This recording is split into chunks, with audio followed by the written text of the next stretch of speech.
Hi hello नमस्कार to family. मी कोमल. सर्वप्रथम तुम्हा सर्वांना श्री स्वामी समर्थ, शुभ संध्याकाळ.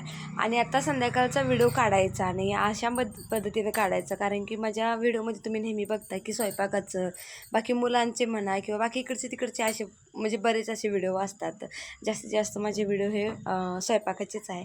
खरं आज मी कालच्या बाबतीत तुम्हाला बोलणार होते की काल जे माझ्या मुलाने माझ्यासाठी केलं आहे ना, त्यासाठी मी म्हणजे अजूनसुद्धा मला आठवलं की रडायला येतंच, कारण की ह्या सगळ्या गोष्टी ते होऊन करायला लागल्यात. आणि आमचं एवढं शिक्षण होऊन करूनसुद्धा आम्ही आमच्या वडिलांसाठी म्हणजे गुरुपौर्णिमा हे वगैरे आम्ही पाया पडून फूल देऊन हे अशाच पद्धतीने साजरी केली. खरं पाय वगैरे धुवून करून हे कधी आजपर्यंत केलं नाही आम्ही. आणि केलं असलं तरी पण काय आठवेनं झालं की व्यवस्थित केलं आहे की नाही म्हणून.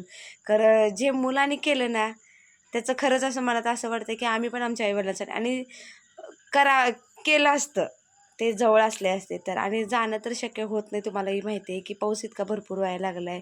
आणि घरची कामं, मुलांचं शाळा, घरातली आवरावर, बाहेरचं घरातलं, खरंच म्हणजे त्यात आहे ना इतकं गुंतून गेलं आहे ना माणूस, की आपल्या माणसाकडे जायला सुद्धा आपल्याला वेळ नाही, अशा काहीतरी गोष्टी होत आहेत. तर असं कालचा व्लॉग तुम्हाला कसा वाटला प्लीज मला कमेंट करून सांगा. आणि तुमच्या मुलाने तुमच्यासाठी काय विशेष केलं हेही मला कमेंट करून सांगा. जय महाराष्ट्र.